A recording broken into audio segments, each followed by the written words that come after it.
Welcome to Bible Fiber, where we are encountering the textures and shades of the prophetic tapestry in a year-long study of the 12 minor prophets, one prophet each month. I'm Shelley Neese, president of the Jerusalem Connection, a Christian organization devoted to sharing the story of the people of Israel, both ancient and modern. This week we are reading the second chapter of Zephaniah, a prophet who, like Jeremiah, ministered during the reign of the righteous King Josiah. Slightly before this time, Nahum prophesied Assyria's ruin, and Habakkuk envisioned the rise of the Babylonians. It was also during Josiah's reign that the Book of the Law was rediscovered during renovations at the temple. Hulda, a prophetess in Jerusalem, authenticated the scriptures. She warned King Josiah that God was soon going to discipline all those who have forsaken the covenant. This makes for at least 5 biblical prophets in the 7th century BCE, all sounding the same siren. They are prophets living on the precipice of disaster, and there is an urgency to their unified call. As I mentioned in the last podcast, the context clues in Zephaniah link his oracles to the early part of Josiah's reign, before the king tried to purge the nation of paganism. Jeremiah came a bit after. His book says he first received the word of the Lord in the 13th year of Josiah's reign, slightly in the middle of Josiah's campaign of reforms. Still, Zephaniah's descriptions of Judah's failures in chapter 1 correspond exactly with Jeremiah's complaints. The people of Judah were committing the same sins of idolatry, injustice, and immorality that led to Israel's judgment 100 years earlier. With all the prophets delivering the same warning message, it is shocking that most of Judah still believed Jerusalem, as God's chosen city was impenetrable to attack. Not until the Babylonians had the city surrounded did they understand the seriousness of the situation. Zephaniah follows the common prophetic formula of first announcing judgment and then calling for repentance. Zephaniah exhorts the people, "Gather together, gather, O shameless nation, before you are driven away, like the drifting chaff, before there comes upon you the fierce anger of the Lord." The call is for Judah to gather and repent as a nation. They must urgently seek God's forgiveness. They are called a shameless nation with the Hebrew word goy. The term in this instance is intended as derogatory, since goy refers to foreign nations outside of the covenant. In this passage, the book switches from the divine voice that dominated chapter 1 to the prophetic voice. The divine voice called out the people for turning their back on the Lord, and now the prophet, in his own voice, is urging them to seek the Lord. The prophet is trying to motivate the people to pursue righteousness and humility. However, Zephaniah is not guaranteeing that obedience and repentance will save them from the day of judgment. That is not within his domain as messenger. All he can suggest is that perhaps it is not too late to influence the outcome. In the first chapter, when Zephaniah's book speaks in the divine voice, destruction seems certain. Only in the prophetic voice does the oracle propose an alternative to being swept away from the earth. Besides the tentative nature of his offer, the proposal is a good motivator to prompt a change of behavior. Survival is the carrot and annihilation is the stick. As the story of Jonah illustrated, nations under threat of judgment may still have time to change Yahweh's mind. Zephaniah's compulsion to offer a glimmer of hope suits his name, which in Hebrew means Yahweh has protected. Zephaniah addresses all the humble of the land. He seems to be excluding those elite that he targeted in the first chapter, who dressed in foreign clothing and placed more faith in their silver and gold than the God of their forefathers. Part of reconciling themselves to God is to stop their habits of conforming to the world and instead follow the ways of the righteous.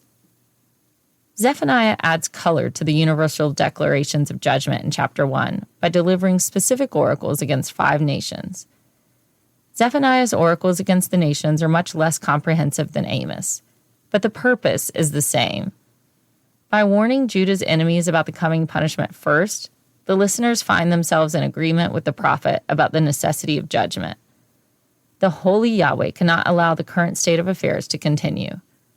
Except for the case of Jonah going to Nineveh, the prophets do not deliver their oracles to the nations. They stay and preach to Judah, luring her into agreement. When the last proclamation of judgment is given to God's own people, the oracle lands hard. They are acting like the nations. Zephaniah's selection of nations seems arbitrary. He is demonstrating the totality of the coming judgment by selecting nations from all four of the cardinal directions. In relation to Judah, Philistia is to the west, Moab and Ammon are to the east, Cush is to the south, and Assyria is to the north. Zephaniah predicts coming desolation for four of the five Philistine cities: Gaza, Ashkelon, Ashdod, and Ekron. Gath is omitted, perhaps because it was already destroyed at this point. In the early days of the United Monarchy, the Philistines were the most irritating of Israel's enemies. King David was able to beat back the Philistines, but he never quite eradicated their threat. We do not know what specific military campaign Zephaniah is envisioning. Most likely, Zephaniah is forecasting the Babylonian invasion of Philistia under King Nebuchadnezzar II, between 604 and 598 BCE. Zephaniah is the one prophet who does not give a name to the human agent responsible for delivering God's punishment. Jeremiah and Habakkuk are explicit in their descriptions of the conquering Babylonian army. In Zephaniah, all credit is given to Yahweh as the sole driver of historic events. Yahweh addresses Philistia: "I will destroy you until no inhabitant is left." Indeed, so thorough was the Babylonian campaign in Philistia that never again did they appear in written records. No remnant of Philistia ever returned. Adding insult to injury, Yahweh refers to the land of the Philistines as Canaan, the historical name of the area before the Philistines ever occupied the coast. The next oracle addresses two nations in Transjordan, Ammon and Moab. Amos included Ammon and Moab in his oracle against the nations. Isaiah and Jeremiah also had the nations on their watch list, but only Zephaniah links the fates of Ammon and Moab together. The Israelites had a long, fraught history with the Ammonites and Moabites. Because they were cousin nations, descendants of Lot, Abraham's nephew, they had a protected status during Joshua's conquest. God instructed the Israelites to leave Moab alone, for he had allotted them their land. King Balak of Moab did not feel the same allegiance of kinship. When the Israelites passed through his territory on their way to Canaan, he hired the seer Balak to curse the Israelites. Kinship was not enough to maintain peace between the Israelites and Ammonites either. When King David sent envoys to convey his condolences for the death of the Ammonite king, the action was mistaken as a threat and bloody conflict broke out between the nations. Zephaniah's oracle accuses Ammon and Moab of taunting Judah and building up pride in their own strength. Zephaniah does not explain the reason for the self-reliance and insults, but it may be that since they too managed to survive Assyria's military campaigns, they poked at Judah's insecurity about the destruction and exile of Israel. The origin story of both the Ammonites and Moabites is that they descended from the incestuous relationship between Lot and his two daughters after the destruction of Sodom and Gomorrah. Zephaniah's declaration that the fate of each nation shall be like Sodom and Gomorrah is meant as an ironic callback, complete with a reference to salt pits. Once again, the oracle includes a restoration promise to Judah. She will inherit the empty lands of Moab and Ammon, taking full possession of the territory promised to Abraham's descendants. There's a sense in this passage that what wasn't accomplished by Joshua will be taken care of by the sweeping judgments of Yahweh. Zephaniah's inclusion of Cush seems odd considering they are the most distant and less known of the nations listed. If the other prophets provide any template for oracles against the nations, one would expect Edom, a more immediate neighbor, or Egypt, a historical menace to Israel. Perhaps Zephaniah's inclusion of the far-off nation of Cush is meant to show the reach of Yahweh's hand on the day of the Lord. Cush is Ethiopia in modern times, or Nubia in antiquity. Around the early 7th century, Nubia's king took power in southern Egypt. But in 663 BCE, Assyria attacked and overtook Thebes, the most prosperous city in Egypt. This devastating loss effectively ended Cushite rule in Egypt. Though the fate of Cush was clearly to end in military defeat, the military goes unnamed, instead giving the credit to Yahweh alone.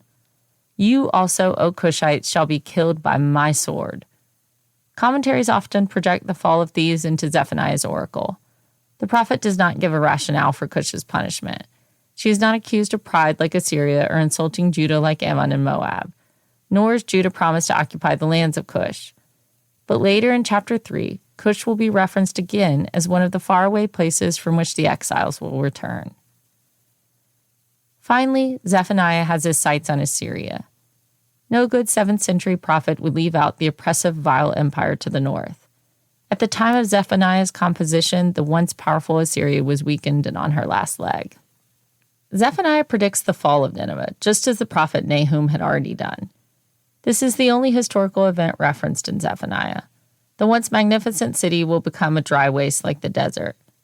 Nineveh was famous for its elaborate water systems, and its position on the bank of the Tigris River made water seem like an endless resource. But so thorough will be its destruction that the water-rich city will be an arid desert. The creatures of the earth will find opportunity to rest in the city's quiet, empty ruins. With Philistia, Ammon, and Moab, it is the remnant of Judah who later takes possession of the land. But Assyria is not part of the covenanted land, so in her case, the animals are the beneficiaries. 3 times in Zephaniah's oracles against the nations, the prophet unexpectedly inserts a message of hope.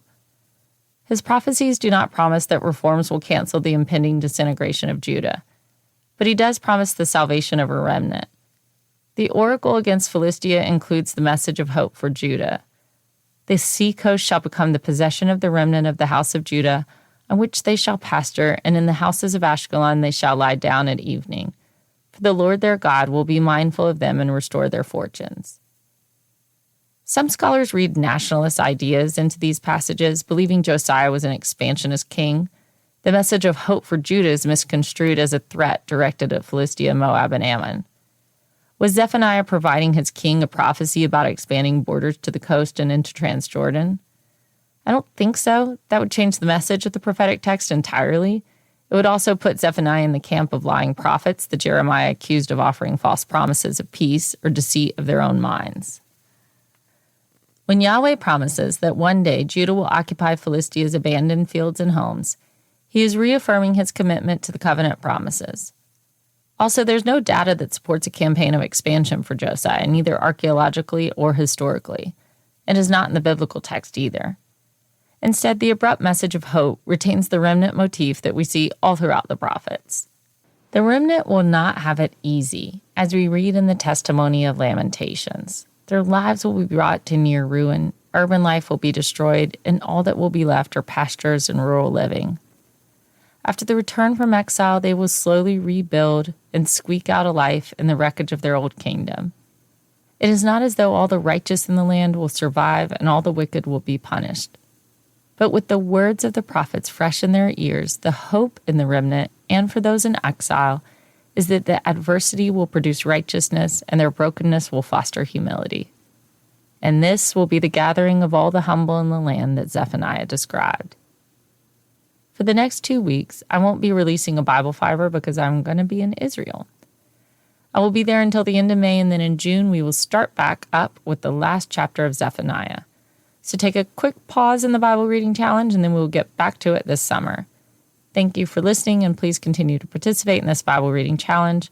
For all the biblical references each week, please see the show transcript on our blog or by signing up for our emails at thejerusalemconnection.us. I don't say all the references in the podcast, but they are all in the transcript. Send me a message, I'll respond. Bible Fiber is available on YouTube or wherever you listen to your podcast. Shabbat Shalom.